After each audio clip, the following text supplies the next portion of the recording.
నమస్తే. Breath analyser test పై నిరసన, గురుకులాల్లో ఆకస్మిక తనిఖీలు, డ్రోన్ల ద్వారా పోలీసుల నిఘా, తిరుమలలో ఫోటోషూట్. మరిన్ని విశేషాలను మన ఊరు మన వార్తల్లో చూద్దాం. కృష్ణా జిల్లా పామరు మండలంలో మంత్రి నాదెండ్ల మనోహర్ పర్యటించారు. రోడ్లపై ధాన్యం రాసులను పరిశీలించారు. రైతులకు కూటమి ప్రభుత్వం అండగా ఉంటుందని మంత్రి భరోసా ఇచ్చారు. ఎలాంటి ఇబ్బందులు లేకుండా ధాన్యం కొనుగోలు ప్రక్రియ జరుగుతోందని స్పష్టం చేశారు. 40 రోజుల పాటు జరగాల్సిన ప్రక్రియ వాతావరణ మార్పుల కారణంగా 4 రోజుల్లో చేయాల్సి వస్తోందని చెప్పారు. 24% తేమ ఉన్న ధాన్యం కొనుగోళ్లు చేసేలా మిల్లర్లకు ఖచ్చితమైన ఆదేశాలు ఇచ్చామని మంత్రి తెలిపారు. కల్లాల వద్దకే గోనె సంచులు, రవాణా వాహనాలను పంపించేలా ఏర్పాట్లు చేశామన్నారు నాదెండ్ల. గతంలో ఎన్నడూ లేని విధంగా ధాన్యం విక్రయించిన 24 గంటల్లో రైతుల ఖాతాల్లో నగదు జమ చేస్తున్నామన్నారు. కష్టపడి పండించిన ధాన్యానికి వాళ్ళకి గిట్టుబాటు ధర వచ్చే విధంగా ప్రభుత్వానికి అన్ని విధాలుగా మేము చర్యలు తీసుకుంటాం. అందులో ముఖ్యమైన సంస్కరణలు మేము తీసుకొచ్చింది ఏంటంటే, మొట్టమొదటిది రైతు ఏ మిల్లుకైనా తీసుకెళ్లి తన సరుకుని అమ్మవచ్చు. రెండోది, స్థానికంగా ఉన్న రైతు సహాయ కేంద్రాల్లో తేమ శాతం గతంలో మేము 17 అని నిర్ధారించాం. కానీ తుఫాను వస్తున్న కారణంగా ఒక అలజడి వాతావరణం సృష్టించారు. కాబట్టి ఖచ్చితంగా 24-25% వరకు తేమ శాతం ఉన్నా కూడా కేవలం 5 కిలోల తరుగుతోటి రైతుల దగ్గర నుంచి ధాన్యం కొనుగోలు చేయమని అధికారులందరూ కూడా ఇన్స్ట్రక్షన్స్ ఇవ్వడం జరిగింది. అనంతపురం జిల్లా టీడీపీ సమన్వయ కమిటీ సమావేశం జరిగింది. ఈ సమావేశానికి మంత్రులు టీజీ భరత్, పయ్యావుల కేశవ్, ప్రభుత్వ విప్ కాల్వ శ్రీనివాసులు, ఎమ్మెల్యేలు దగ్గుబాటి వెంకటేశ్వర ప్రసాద్, బండారు శ్రావణి హాజరయ్యారు.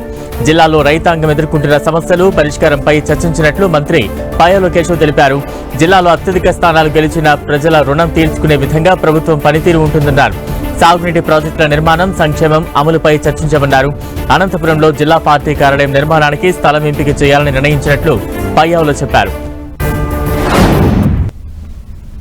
జిల్లాలో దీంతో పాటు ప్రధానంగా ఉన్నటువంటి సాగునీటి ప్రాజెక్టుల మీద శ్రద్ధ పెట్టాలి. మరి దాంతోపాటు రాబోయేటువంటి రోజుల్లో ప్రభుత్వం ప్రకటించినటువంటి సంక్షేమ కార్యక్రమాల్ని ఏ రకంగా పార్టీ యంత్రాంగం కూడా ముందుకు తీసుకుపోవాలి అనేటువంటి దాని మీద, మరి జిల్లా పార్టీ కేంద్ర కార్యాలయాన్ని నిర్మించుకోవడానికి అనువైనటువంటి స్థలాన్ని ఏ రకంగా చూసుకోవాలి, ఎక్కడుంది అనేటువంటిది కూడా జిల్లా పార్టీ అధ్యక్షుడు. అనంతపురం జిల్లాలో మహాత్మా జ్యోతిబా పూలే వర్ధంతి కార్యక్రమం నిర్వహించారు. ఈ కార్యక్రమంలో మంత్రి పయ్యావుల కేశవ్, ఎమ్మెల్యేలు కాల్వ శ్రీనివాసులు, దగ్గుబాటి ప్రసాద్, ఇతర టీడీపీ నాయకులు పాల్గొన్నారు. పూలే విగ్రహానికి పూలమాలలు వేసి నివాళులర్పించారు. గతంలో జగన్ ప్రభుత్వం అదానితో చేసుకున్న విద్యుత్ ఒప్పందాల రద్దు అంశంపై ఇంకా నిర్ణయం తీసుకోలేదన్నారు పయ్యావుల కేశవ్.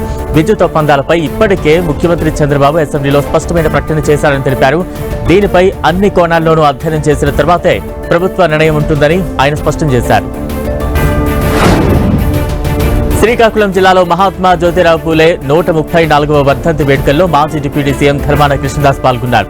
గత వైసీపీ 5 ఏళ్ల పాలన పూలే ఆశయాలకు అనుగుణంగా కొనసాగిందని తెలిపారు. కూటమి ప్రభుత్వం వైసీపీ నేతలపై దాడులకు పాల్పడుతోందని ఆరోపించారు. హామీలు అమలుపై ప్రశ్నిస్తే కక్ష సాధింపు చర్యలకు పాల్పడుతున్నారని ధర్మాన దుయ్యబట్టారు. ప్రభుత్వం ప్రతిపక్షాలపై దాడులను తగ్గించి హామీల అమలుపై దృష్టి పెట్టాలన్నారు ధర్మాన. వైసీపీ మాజీ డిప్యూటీ సీఎం ధర్మాన కృష్ణదాస్, మాజీ పీఏ మురళి నివాసాల్లో ఏసీబీ అధికారులు సోదాలు నిర్వహించారు. వైసీపీ హయాంలో కృష్ణదాస్ వద్ద ప్రభుత్వ పీఏగా మురళి పనిచేశారు. ఆదాయానికి మించి ఆస్తులున్నాయనే ఆరోపణలు రావడంతో మురళికి చెందిన పలు ఇళ్లలో తనిఖీలు చేస్తున్నారు ఏసీబీ అధికారులు. కోటబొమ్మాలి మండలంలోని దంతలోని మురళి నివాసంతో పాటు లింగనాయుడుపేట, విశాఖపట్నంలో గల ఇళ్లలో కూడా ఏసీబీ సోదాలు నిర్వహించింది. పలు పత్రాలను పరిశీలించారు. మురళి ప్రస్తుతం మెడికల్ అండ్ హెల్త్ డిపార్ట్మెంట్లో ఉద్యోగిగా పనిచేస్తున్నారు. గోదావరి నదిపై పట్టిసీమ వద్ద నిర్మించిన ఎత్తిపోతల పథకం ఉమ్మడి పశ్చిమ గోదావరి, కృష్ణా డెల్టా ప్రాంతాలకు జీవధారంగా నిలిచింది. పట్టిసీమ నుంచి 20 టీఎంసీల గోదావరి జలాలను కృష్ణా నది వైపు తరలిస్తున్నారు. గోదావరి నీటి మట్టం 14 మీటర్లు దాటడంతో ఈ నెల 25 నుంచి పట్టిసీమ నుంచి గోదావరి జలాలను మళ్లిస్తున్నారు. ప్రస్తుతం 15 పంపులు, 15 మోటార్ల ద్వారా 5310 క్యూసెక్కుల నీటిని ఇరిగేషన్ అధికారులు విడుదల చేశారు. పోలవరం ప్రాజెక్టు కుడి కాల్వ ద్వారా కృష్ణా వైపు గోదావరి పరవళ్లు తొక్కుతోంది. శ్రీ సత్యసాయి జిల్లా Madakasira MLA MS Raju tea time with MLA కార్యక్రమానికి శ్రీకారం చుట్టారు. అందులో భాగంగా మడకశిర పట్టణంలో టీ కొట్టు వద్ద టీ తాగారు. పలు వార్డులను సందర్శించి ప్రజల సమస్యలు అడిగి తెలుసుకున్నారు. ఎమ్మెల్యే రాజు పలు వార్డుల్లో నీటి సమస్య, వీధి దీపాల సమస్య ఉందని మహిళలు ఎమ్మెల్యేకు ఫిర్యాదులు చేశారు. కష్టపడి దాచుకున్న సొమ్మును ఓ దొంగ తన ఏటీఎం కార్డు మరిచి 50,000 రూపాయలు కాజేశాడని ఓ మహిళ ఎమ్మెల్యే దృష్టికి తెచ్చింది. 4 ఏళ్లుగా పోలీసుల చుట్టూ తిరుగుతున్నా న్యాయం జరగలేదని బాధితురాలు ఆవేదన వ్యక్తం చేశారు. ప్రజల సమస్యల పరిష్కారంలో అలసత్వం వహిస్తే సహించబోనని అధికారులను ఎమ్మెల్యే హెచ్చరించారు. సమస్యలు తిరిగి పునరావృతం కాకుండా వెంటనే పరిష్కరించాలని ఎమ్మెల్యే రాజు ఆదేశించారు. Machilipatnam urban development authority MUDA chairman గా మట్టా ప్రసాద్ బాధ్యతలు స్వీకరించారు. మంత్రి Satyakumar Yadav, APSRTC chairman Korakalla Narayanarao, Kaikaluru MLA Kamineni Srinivas, కూటమి నేతలు ఈ కార్యక్రమానికి హాజరయ్యారు. జాయింట్ కలెక్టర్ గీతాంజలి శర్మ మట్టా ప్రసాద్ తో ప్రమాణ స్వీకారం చేయించారు. సుల్తాన్ నగర్ ఆంజనేయ స్వామి ఆలయం నుంచి జడ్పీ కన్వెన్షన్ సెంటర్ వరకు భారీ ర్యాలీ నిర్వహించారు. ఎమ్మెల్యేలు బెనిగండ రాము, కాగిత కృష్ణప్రసాద్ ర్యాలీలో పాల్గొన్నారు. పరవాడ జవహర్ లాల్ నెహ్రూ ఫార్మసిటీలో నిన్న జరిగిన ప్రమాదంలో గాయపడ్డ క్షతగాత్రులను పెందుర్తి ఎమ్మెల్యే పంచకల రమేష్ బాబు కిమ్స్ ఐకాన్ హాస్పిటల్లో పరామర్శించారు. ఠాగూర్ ఫార్మా కంపెనీలో ప్రమాద తీవ్రతపై అధికారులను ఆరా తీశారు. ఇవాళ 2 కార్మికులు చనిపోయారని తెలిపారు. ఎమ్మెల్యే మిగతా క్షతగాత్రులకు మెరుగైన వైద్యం అందించాలని ఎమ్మెల్యే సూచించారు. ఠాగూర్ కంపెనీపై చర్యలు తీసుకోవాలని అధికారులను ఆదేశించారు. అనకాపల్లి జిల్లా పరవాడ ఫార్మసిటీలోని ఠాగూర్ ఫార్మా కంపెనీలో నిన్న విషవాయువులు లీక్ అయ్యాయి. ఈ ప్రమాదంలో మృతి చెందిన వారి సంఖ్య 2కు చేరుకుంది.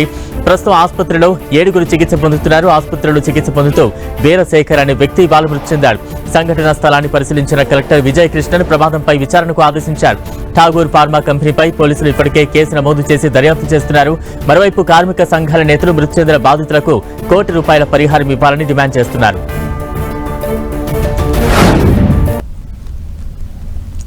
ఎప్పుడు జరగలేదు అనే దానికి కాదు, జాగ్రత్తలు తీసుకోవాల్సిన బాధ్యత కంపెనీల మీద ఉంది.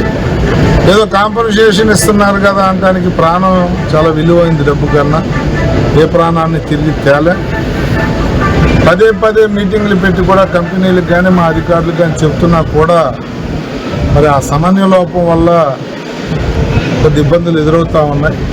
ఇదే కానీ కరెక్ట్ టైంకి మన సాయంత్రం జరిగిన వెంటనే వీళ్ళని హాస్పిటల్లో కానీ చూపించి జాయిన్ చేసినట్లయితే ఒక్క ప్రాణహానికి కూడా జరిగేది కాదు అని చెప్పి హాస్పిటల్లో డాక్టర్లు చెప్పారు.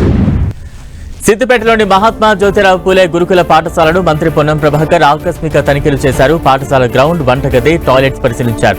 వంట చేస్తున్న సిబ్బందితో చర్చించారు. అన్నం, కూరలను పరిశీలించారు. ఎక్కడ లోపం లేకుండా చూసుకోవాలన్నారు. పాఠశాల ఆవరణలో పరిశుభ్రంగా ఉంచాలని అధికారులను సూచించారు. తెలంగాణలోని ఎస్సీ, ఎస్టీ, బీసీ, మైనార్టీ గురుకులాల్లో గతంలో కంటే మెరుగైన సౌకర్యాలను ప్రభుత్వం అందజేస్తోందని పొన్నం తెలిపారు. గురుకులాలపై బీఆర్ఎస్ నేతలు రాజకీయాలు చేస్తున్నారని ఆయన మండిపడ్డారు. గతంలో కిరాయిలు, మెస్ ఛార్జీలు ఇవ్వలేక ఇబ్బందులు పెట్టారని గుర్తు చేశారు. భవిష్యత్తులో గ్రీన్ ఛానల్ ద్వారా మెస్ ఛార్జీలు చెల్లిస్తామని మంత్రి చెప్పారు. కాస్మెటిక్, డైట్ ఛార్జీలు పెంచామని తెలిపారు. గురుకులాలతో అధికారులతో కమిటీ ఏర్పాటు చేస్తున్నామని 15 రోజులకోసారి విజిట్ చేస్తారని మంత్రి చెప్పారు. ఆహారం నాణ్యతలో లోపం ఉంటే అధికారులపై చర్యలు తప్పవని హెచ్చరించారు. ప్రభుత్వం విద్యకు అన్ని రకాల ఎక్కడ కూడా ఎంత ఇబ్బంది ఉన్నా ఎటువంటి సమస్య రాకుండా చూసేటువంటి ప్రయత్నం చేస్తూ ఉంది. కాబట్టి దీని మీద కూడా రాజకీయం చేసే విధంగా 10 సంవత్సరాల అధికారం ఉన్న కిరాయిలు ఇవ్వలేక, మెస్ ఛార్జీలు ఇవ్వలేక, నిత్యం సరఫరా చేసిన ఫుడ్ సప్లయర్ కూడా పేమెంట్ లేని పరిస్థితుల నుంచి ఇవాళ వాటన్నిటిని స్ట్రీమ్లైన్ చేస్తూ ఉన్నాం. భవిష్యత్తులో గ్రీన్ ఛానల్ ద్వారా పేమెంట్స్ చేస్తాం, క్వాలిటీ ఆఫ్ ఫుడ్ ఇస్తాం.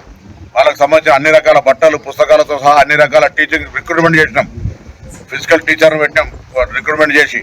సో వీటన్నిటి ద్వారా కూడా సమస్య లేకుండా చేయడానికి స్టేట్ సిద్దిపేట బాలికల ఉన్నత పాఠశాలలో జిల్లా స్థాయి సైన్స్ ఫెయిర్ నిర్వహించారు. మంత్రి పొన్నం ప్రభాకర్ ఈ కార్యక్రమాన్ని ప్రారంభించారు. సైన్స్ ఫెయిర్ లో వివిధ స్టాళ్లను సందర్శించిన మంత్రి విద్యార్థులను అభినందించారు. గత 3 ఏళ్లుగా సైన్స్ ఫెయిర్ లో సిద్దిపేట రాష్ట్రంలోని ప్రథమ స్థానంలో ఉందన్నారు. గతంలో 1500 ప్రాజెక్టులు ఉంటే ఈసారి 1733 ప్రాజెక్టులు ఉన్నాయని మంత్రి తెలిపారు. మారుతున్న వాతావరణ పరిస్థితులకు అనుగుణంగా భవిష్యత్తులో ఆరోగ్య భద్రతపై పరిశోధనలు కొనసాగాలని పొన్నం సూచించారు. వ్యవసాయం దేశానికి వెన్నెముక అని సాంకేతిక విప్లవం ద్వారా పంట ఉత్పత్తి పెరిగిందని చెప్పారు. వ్యవసాయంలో ఇజ్రాయెల్ టెక్నాలజీని తీసుకురావాల్సిన అవసరం ఉందన్నారు. సైన్స్ ఫెయిర్ల ద్వారా విద్యార్థుల ప్రతిభ వెలుగులోకి వస్తోందని, పిల్లల నైపుణ్యం మెరుగుపరుచుకునేందుకు ఇలాంటి కార్యక్రమాలు దోహదం చేస్తాయన్నారు పొన్నం ప్రభాకర్. అంతకుముందు విద్యార్థులు సాంస్కృతిక కార్యక్రమాలు అలరించాయి.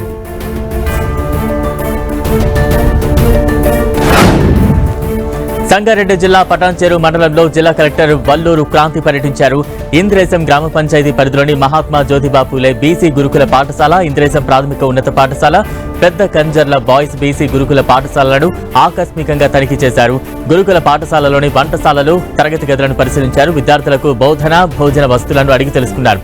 పాఠశాలల పరిసరాలు అపరిశుభ్రంగా ఉండటంపై ఆమె అసహనం వ్యక్తం చేశారు. పరిశుభ్రతకు ప్రాధాన్యతనివ్వాలని కలెక్టర్ ఆదేశించారు. అనుమతి లేకుండా సెలవుపై ఉన్న ఉపాధ్యాయులకు షోకాజ్ నోటీస్ జారీ చేశారు. భద్రాద్రి కొత్తగూడెం జిల్లా సుజాత నగర్ మండలం వేపలగడ్డలోని మహాత్మా జ్యోతిబా పూలే బాలుర బీసీ గురుకుల పాఠశాలను జిల్లా కలెక్టర్ జితేష్ బి పాటిల్ ఆకస్మిక తనిఖీ చేశారు. విద్యార్థుల వసతి గృహాన్ని పరిశీలించి పరిశుభ్రత పాటించాలని సూచించారు. వేడి నీటి కోసం ప్రపోజల్స్ తయారు చేయాలని అధికారులను సూచించారు. విద్యార్థులు పడుకోవడానికి డ్యూయల్ బెడ్స్ ఏర్పాటు చేయాలని సూచించారు. చలి నుంచి రక్షణకు దుప్పట్లు, వేడి ఆహారం అందేలా చూడాలని సూచించారు. అతి త్వరలోనే సొంత భవనాన్ని ఏర్పాటు చేస్తామని కలెక్టర్ చెప్పారు. జగిత్యాల జిల్లా థరూర్ క్యాంపులోని గురుకుల బాలుర పాఠశాల సమస్యలకు నిలయంగా మారింది. బాత్రూములు లేక విద్యార్థులు ఆరు బయటే స్నానాలు, మలమూత్ర విసర్జనలు చేయాల్సిన పరిస్థితి నెలకొంది. విష సర్పాలు సావాసం చేస్తుండటంతో విద్యార్థులు బిక్కుబిక్కుమంటూ గడుపుతున్నారు. తరగతి గది, వసతి గృహం, భోజనశాల మూడు ఒకే చోట ఉండటం ఇబ్బందిగా మారింది. క్లాస్ రూమ్లే వసతి గృహాలుగా, కిచెన్ స్టోర్ రూమ్లుగా ఉండటంతో విద్యార్థుల చదువుకు ఆటంకం కలుగుతోంది. ఇప్పటికైనా ప్రభుత్వం స్పందించి వసతులు కల్పించాలని విద్యార్థులు కోరుతున్నారు. జోగులాంబ గద్వాల జిల్లాలోని ప్రభుత్వ పీజీ కళాశాలలో మెస్ సౌకర్యం లేదని విద్యార్థులు ఆందోళన చెందారు. గేటుకు తాళం వేసి 50 మంది ఫ్యాకల్టీని నిర్బంధించి నిరసనకు దిగారు. పీజీ కళాశాలలో అరకొర వస్తువులు ఉన్నాయని, కేర్ టేకర్, మహిళా వాచ్మెన్ లేకపోవడంతో మహిళా విద్యార్థినులు ఇబ్బందులకు గురవుతున్నారని విద్యార్థి సంఘం నేతలు చెప్పారు. పాలమూరు యూనివర్సిటీ చొరవ తమకు న్యాయం చేయాలని విజ్ఞప్తి చేశారు. తెలంగాణలో కాంగ్రెస్ ప్రభుత్వం ఏర్పడినప్పటి నుంచి విద్యార్థులను రక్షణ లేకుండా పోయిందని ఏబీవీపీ ఆందోళన చేసింది. మేడ్చల్ జిల్లా జీడిమెట్ల ఐడీపీఎల్ చౌరస్తాలో విద్యార్థులు రోడ్డుపై బైఠాయించారు. దీంతో షాపూర్ నగర్ నుంచి బాలనగర్ వరకు ట్రాఫిక్ జామ్ ఏర్పడింది. గురుకుల పాఠశాలలో కలుషిత ఆహారం తిని విద్యార్థులు ప్రాణాలు కోల్పోతున్నా ప్రభుత్వం స్పందించడం లేదని వారు విమర్శించారు. ప్రభుత్వ దిష్టిబొమ్మ దగ్ధం చేశారు. విద్యార్థి సంఘ నాయకులను పోలీసులు అరెస్టు చేశారు. రాష్ట్రంలో అరాచక పాలన నడుస్తోందన్నారు బీఆర్ఎస్ నేత ఆర్ఎస్ ప్రవీణ్ కుమార్. కామారెడ్డి జిల్లా బాన్సువాడలో దీక్ష దివస్ సన్నాహక సమావేశంలో ఆయన పాల్గొన్నారు. తెలంగాణ అదానీ, అంబానీ చేతుల్లోకి వెళ్లకుండా కేసీఆర్, కేటీఆర్ నాయకత్వంలో పోరాటం చేస్తున్నట్లు ప్రవీణ్ కుమార్ తెలిపారు. తెలంగాణలో జరుగుతున్న అరాచకాలను కేంద్రంలోని బీజేపీ ఎందుకు ప్రశ్నించడం లేదంటూ ఆయన నిలదీశారు. బీజేపీ నేతలు బండి సంజయ్, రఘునందన్ రావు, కిషన్ రెడ్డి ముఖ్యమంత్రి రేవంత్ రెడ్డికి ప్రొటెక్షన్ ఫోర్స్లా మారారని ప్రవీణ్ కుమార్ విమర్శించారు. పార్టీ కేసీఆర్ గారి నాయకత్వంలో, కేటీఆర్ గారి నాయకత్వంలో ఎవరి కోసం చేస్తున్నాం ఈ పోరాటం? తెలంగాణ అదాని పాలు కాకూడదనే కదా. తెలంగాణ ఒక అంబానీ పాలో, అదాని పాలో, లేకపోతే ఢిల్లీలో ఉండే ఈ బీజేపీ, కాంగ్రెస్ వీళ్ళ పాలో. ఇవాళ బీజేపీ ఏం చేస్తుంది అధికారంలో ఉండి కేంద్రంలో? ఎందుకు తెలంగాణలో జరుగుతున్న దారుణాల గురించి మాట్లాడతలేదు? ఎందుకు రేవంత్ రెడ్డికి బండి సంజయ్ ఒక ఆర్పీఎఫ్ లాగా, రేవంత్ రెడ్డి ప్రొటెక్షన్ ఫోర్స్ లాగా ఎందుకు వ్యవహరిస్తున్నారు? ఆదిలాబాద్ జిల్లా కేంద్రంలో సిఐటియు కార్యాలయాన్ని ప్రారంభించారు. ఈ సందర్భంగా సిఐటియు కార్యాలయం నుంచి భారీ ర్యాలీ నిర్వహించారు. ఈ ర్యాలీలో సిపిఎం పొలిట్ బ్యూరో సభ్యురాలు బృందాకారత్, వామపక్ష నాయకులు పాల్గొన్నారు. మోదీ ప్రభుత్వం ప్రజా వ్యతిరేక విధానాలకు పాల్పడుతోందని బృందాకారత్ ఆరోపించారు. కార్పొరేట్ వర్గాలకు మోదీ ప్రభుత్వం పెద్దపీట వేస్తోందని విమర్శించారు. అట్టడుగు వర్గాల శ్రేయస్సు కోసం తమ పోరాటం కొనసాగుతోందన్నారు.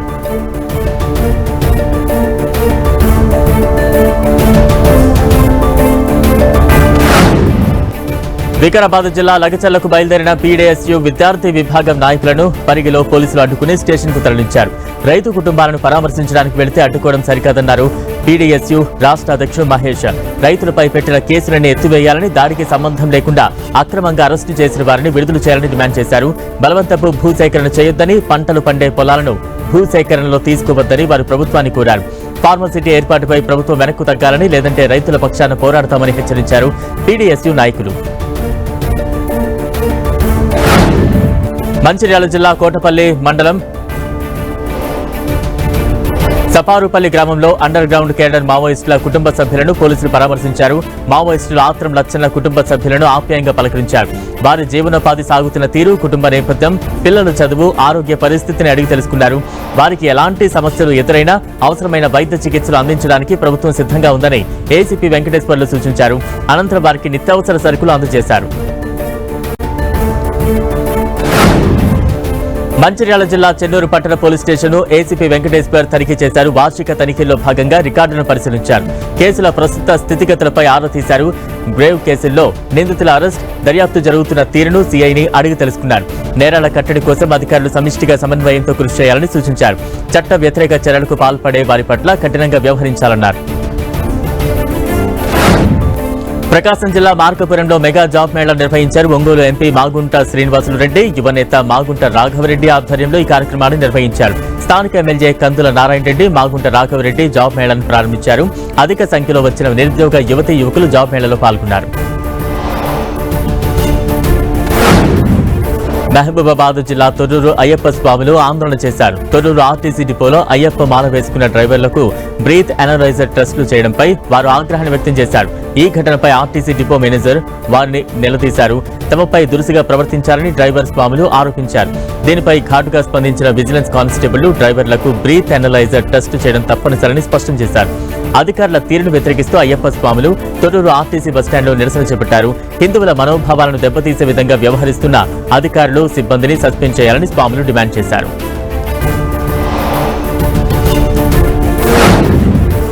ఆదిలాబాద్ జిల్లా కేంద్రంలోని ఆయుష్ ఆధ్వర్యంలో యోగా సెంటర్ను జిల్లా కలెక్టర్ రాజర్షి షా ప్రారంభించారు. ఈ సందర్భంగా యోగా శిక్షకులు యోగాసనాలను ప్రదర్శించారు. యోగాకు ప్రపంచ స్థాయిలో గుర్తింపు లభిస్తుందన్నారు కలెక్టర్. యోగాను నిత్య జీవితంలో ప్రతి ఒక్కరూ భాగం చేసుకోవాలని సూచించారు.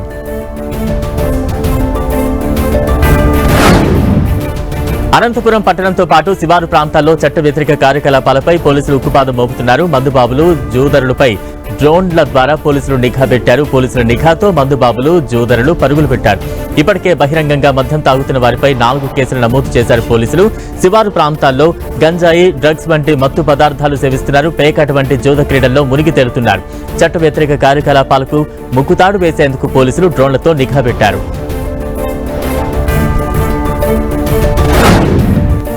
తిరుమలలోని శ్రీవారి ఆలయం వద్ద నిబంధనలకు విరుద్ధంగా ఫోటోషూట్ జరుపుతున్నారు. కడప జిల్లా కమలాపురంకు చెందిన మైనింగ్ వ్యాపారి వంశీధర్ రెడ్డి ఫోటోషూట్తో హల్చల్ చేశారు. 5 ఫోటోగ్రాఫర్లతో శ్రీవారి ఆలయం వద్ద ఫోటోషూట్ చేశారు. వంశీధర్ రెడ్డి హంగామాపై భక్తులు అసహనం వ్యక్తం చేశారు. ఇంత జరుగుతున్నా టీటీడీ విజిలెన్స్ సిబ్బంది పట్టించుకోలేదు. గతంలో దివ్యల మాధురి ఫోటోషూట్ వ్యవహారం వివాదాస్పదమైంది. తిరుమలలో వీఐపీల సందడి నెలకొంది. రాష్ట్ర మంత్రులు వాసంశెట్టి సుభాష్, ఆనం రామనారాయణ రెడ్డి, నటుడు అజయ్ రత్నం, కన్నడ హీరోయిన్ రచితా రామ్ శ్రీనివారిని దర్శించుకున్నారు. తిరుమలలో గతంలో అనేక ఇబ్బందులు, వివాదాలు ఉండేవన్నారు మంత్రి ఆనం రామనారాయణ రెడ్డి. ప్రస్తుతం ఎటువంటి వివాదాలు లేకుండా సామాన్య భక్తులకు స్వామివారి దర్శనం కల్పించేలా ఏర్పాట్లు చేశారన్నారు. ప్రసాదాల నాణ్యత పెరగడంతో భక్తులు ప్రశంసిస్తున్నారని ఆయన తెలిపారు. 4 నెలల్లోనే తిరుమలలో చాలా మార్పులు వచ్చాయన్నారు.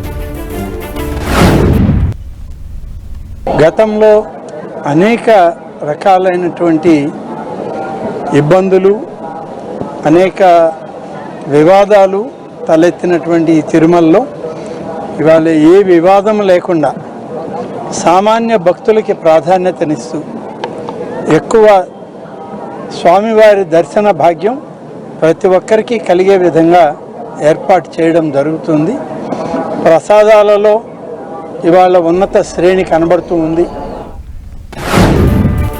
నెల్లూరు జిల్లాలోని ప్రముఖ పుణ్యక్షేత్రం పెంచలకొండలో చిరుతపులి సంచారం కలకలం రేపింది. దేవస్థానం సమీపంలోని అటవీశాఖ అతిథి గృహాల సమీపంలోని రహదారిలో చిరుతపులి సంచరించడాన్ని స్థానికులు చూశారు. చిరుత సంచరిస్తున్న దృశ్యాలను స్థానికులు తమ సెల్ ఫోన్లలో చిత్రీకరించారు. వెంటనే అటవీశాఖ అధికారులకు సమాచారం అందించారు. చిరుతపులి సంచారంతో స్థానికులు భయాందోళనకు గురవుతున్నారు.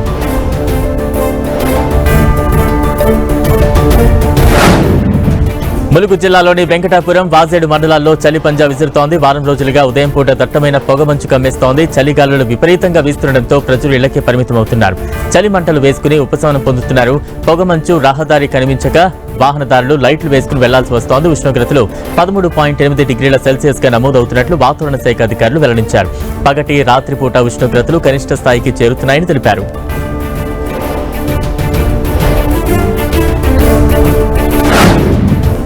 నైరుతి బంగాళాఖాతంలో ఏర్పడిన తీవ్ర వాయుగుండం కాసేపట్లో తుపానుగా మారనుంది. దీంతో ఏపీ, తమిళనాడు, పుదుచ్చేరికి రెడ్ అలర్ట్ జారీ చేసింది వాతావరణ కేంద్రం. టింకోమలీకి 100 కిలోమీటర్ల దూరంలో తీవ్ర వాయుగుండం ఏర్పడింది. ఇది తుఫానుగా మారి ఉత్తర వాయువ్య దిశగా పయనించనుంది. దీని ప్రభావంతో రానున్న 3 రోజులు దక్షిణ కోస్తాంధ్రలో అక్కడక్కడ భారీ వర్షాలు కురిసే అవకాశం ఉంది. రాయలసీమలో శుక్ర, శనివారాల్లో అక్కడక్కడ భారీ వర్షాలు కురిసే అవకాశం ఉంది. మిగిలిన చోట్ల విస్తారంగా తేలికపాటి నుంచి మోస్తరు వర్షాలు పడే అవకాశం ఉంది. దక్షిణ కోస్తా తీరం వెంట గంటకు 35 నుంచి 45 కిలోమీటర్ల వేగంతో, గరిష్టంగా 55 కిలోమీటర్ల వేగంతో ఎదురుగాలులు వీస్తున్నాయి. మత్స్యకారులు సముద్రంలోకి వేటకు వెళ్లరాదని, ప్రజలు అప్రమత్తంగా ఉండాలని, రైతులు తగిన జాగ్రత్తలు తీసుకోవాలని వాతావరణ శాఖ అధికారులు సూచించారు.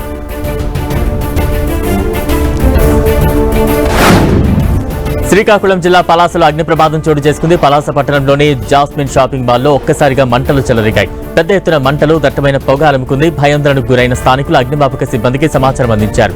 ఘటనా స్థలానికి చేరుకున్న అగ్నిమాపక సిబ్బంది మంటలను అదుపులోకి తెచ్చింది.